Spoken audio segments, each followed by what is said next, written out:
It's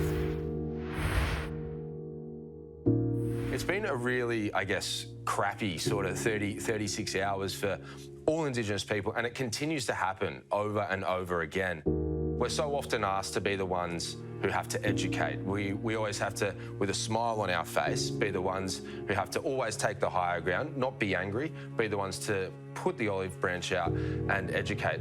There's no place where there's more education than the AFL. There's enough there for people to know better, and it's so disappointing, and to be quite frank, we're all pretty angry. Former Crow Tony Armstrong on the Saturday stretch on Fox Footy. Eddie Betts is with us tonight, Christian Petrarca as well. Christian, good evening to you. Thank you, guys. Thank you for having me. In the twilight zone, I'm sure, so good job being awake for us. And Eddie Betts, welcome. Thanks, guys. Thanks for having me. Clearly the week has taken a toll. We've heard prominent voices, Michael O'Loughlin. We read your quotes in The Age, and we have heard Indigenous voices throughout. I hope we are hearing you, Eddie. Has it been a distressing time? It has. It's been hard, to be honest, Jared. It's been really tough to deal with, you know, especially when it comes to racism. I've been dealing with this my whole life. My mother has, my father has, and it's tiring. You know, it hurts. It's draining. It actually really hurts, to be honest. I'm starting to get emotional. Just talking about it here. You know, everything that's happened over the last 48 hours to the last week. You know, it's been hard, and I reckon I just need everyone to really go on a journey to start educating, to start those conversations. You know, Taylor Walker's going on his journey at the moment, and I know what kind of person Taylor is, and, you know, he will hold to this account to his word. You know, he will do this with 110%, and it just hurts. And every year, you look at it last night, Cozzy Pickett getting racially abused again over in Western Australia.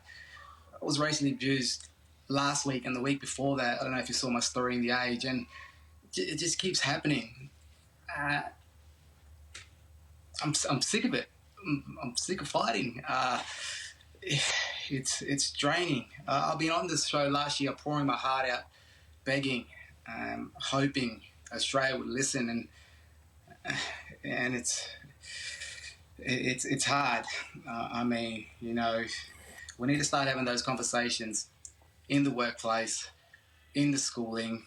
The only way we're going to move together as one is we start educating ourselves. And, you know, I can't do it. I can't.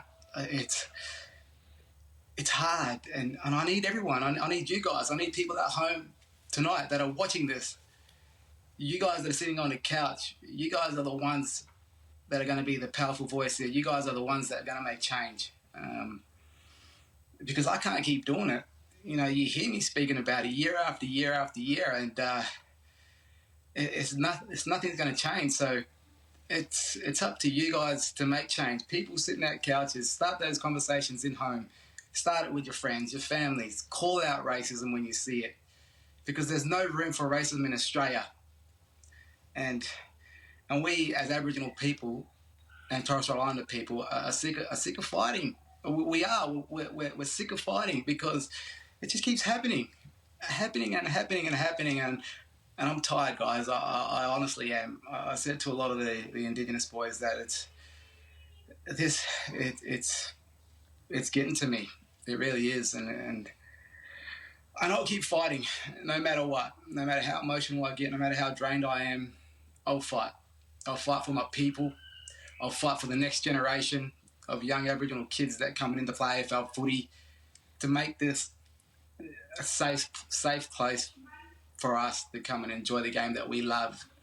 I don't know how many times, though, that I've got to front up to talk about it, to fight about it. We need the rest of Australia to stand up, to fight, to stamp it out, because there is no room for racism in Australia. Eddie, we can see how deeply emotional it is, how gut-wrenching and how frustrated you are. I guess the other part of the equation here is it's a former teammate Have you spoken to Taylor? Have you had that conversation? Yeah, we have.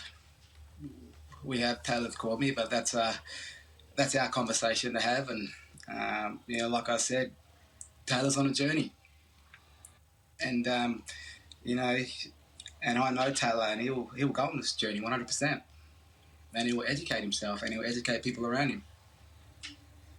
And the apology video, Eddie, is to make it so Robbie sat there with Taylor, and he's the strong one.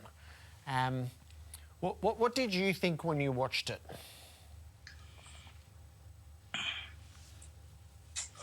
Yeah, it was tough, and but like I said, he's gone on this journey, Taylor, and he would do it 100%. He will educate himself. Christian, Eddie mentioned before about Kozzy Pickett. We know that I think the modern generation are much better versed in everything that's happening within cultural diversity.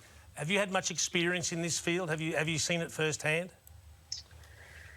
Well, I'm fortunate to live with Kozzy Pickett and Toby Bedford, who are two young Indigenous players, and the emotional toll that I see that affects them daily, or on a regular basis, is it makes me angry and really frustrated. It really baffles me that we're degrading a culture that has brought so much excitement and entertainment to our game. Indigenous players past and present. Eddie Betts is one, for example. They bring people through the door. You want to watch these Indigenous players play football, and we should be celebrating this culture, not degrading it. And we can't keep using ignorance as an excuse anymore.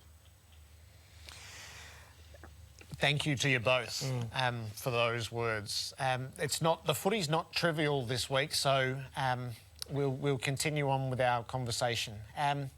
Christian, you've been living in the twilight zone for about 8 or 9 days with flights here and there and quarantines, and then off for lightning and red eyes. How bizarre have you found the football experience of recent days? It's been a unique 8 days, I think. Obviously flying up to Gold Coast, coming back, and then going to quarantine in Perth for 7 days. It was a great time for the club. I think as a footy club, we got to get around each other a lot more, got to spend a lot more time with each other. All we could do was footy and back at the hotel. And then during the game, the lightning struck, and that's something that I've never experienced in my football career. So, it was a very different situation. So what was your first reaction when it happened? As you say, it's nothing you've ever experienced before. Could you believe what was happening? Yeah, I could, because I'm a pretty terrible flyer, so I knew that the winds and the storms were there. So I was probably more worried about the flight on the way home than the storm there. But we had a half an hour delay. We actually had 20 minutes, and they sort of had another 10 minutes after that. And yeah, during the change rooms, I think the picture sort of speaks for itself. We didn't really know what to do, whether just to sort of relax for 20 minutes or to actually focus back on the game. But I think the momentum sort of shifted toward the West Coast, and people don't realise the breeze or the wind during the game was pretty full on. It would have been a 5 or 6 goal breeze. So my legs got really sore during that 30-minute break. Did you get nervous? Because they did come hard. They threw caution to the wind. They played all-out attack. And for a game that was completely in your grasp, all of a sudden it looked like you had no control.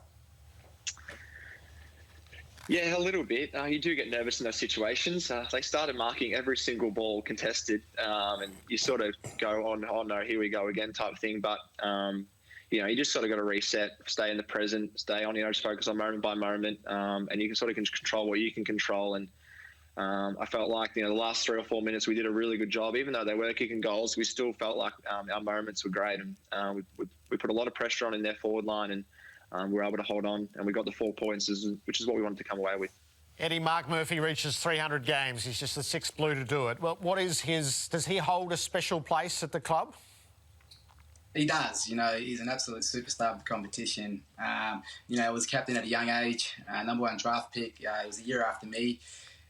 He's just an absolute superstar. He could have went to Brisbane as father's son. He chose to go #1 for Carlton, which was fantastic. I thought all the Carlton supporters will be happy with that. But, he's captained this side through its lowest years when the Carlton were going really bad and were really tough at that time. And he was the face of it, you know, and he fronted the media, and just the leadership that he showed throughout, you know, this football club and the player that he's become. You know, he's an absolute superstar. To reach 300 games, like you said, he's the sixth player to do so with the Carlton Football Club. You know, and hopefully we can play some good footy for him this week over in Port Adelaide. You know, 300 games, the finish on 300 games is amazing. Eddie, what about yourself personally? Your body's got through another season. How are you feeling about perhaps continuing into 2022? I'm feeling okay, Jace. Actually, my body's feeling okay. You know, I thought I'd play some good footy this year. Yeah, but we'll see how it plans out. You know, there's a lot of stuff at the moment going on with the club down there, and so we'll just see how it plans out. And yeah, so my body's feeling okay. Will you try to know before round 23, or will you just let it ride? I'll try to know. Yeah. I'll try to know before round 23, but you know, like we'll play it out, and you know, I feel 25, but the grades on the side of my head probably tell different tales. So we'll see how it plays out. You've got a game, Christian, to honour Jim Stynes and the work that he did with the Reach Foundation. There are badges, which I'll tell you about the fundraising shortly, but you tell us about what Jim's spirit still means at the D's. Oh, Jim is a special person. You know, to the Melbourne Football Club. I mean, on the field, he was an absolute special talent, Brownlow medalist, but off the field, you know, what he did for young teenagers growing up, making them believe in themselves, creating the Reach Foundation, and listen to stories that, you know, Gorney has said about him, giving him the jersey from 37 to a number 11, which is what he wears now. You know, he's a very special person, and I wish I met him, but, you know, his legacy lives on. So reach.org.au/round for Reach 2021. For every $11 donated, so that's a nod to Jim's jumper number, obviously, a young person will have the opportunity to take part in 12 months of training, and it will assist 500 young Australians in overcoming adversity and dealing with the impacts of major disruptive experience such as COVID-19. So go well, back on top of the table. Eddie, it's an important game to honour Mark Murphy and to keep going towards the end of this year. So thank you to you both for your contribution tonight. Thank you, guys. Thanks, guys. Eddie Betts and Christian Petrarca with us. We'll bring Sellers in because it has a heavy Carlton flavour at the moment. And then on the couch, in a few minutes' time, Gerard Healy will lead the panel through the events of round 21 and where it leaves us with 2 to play.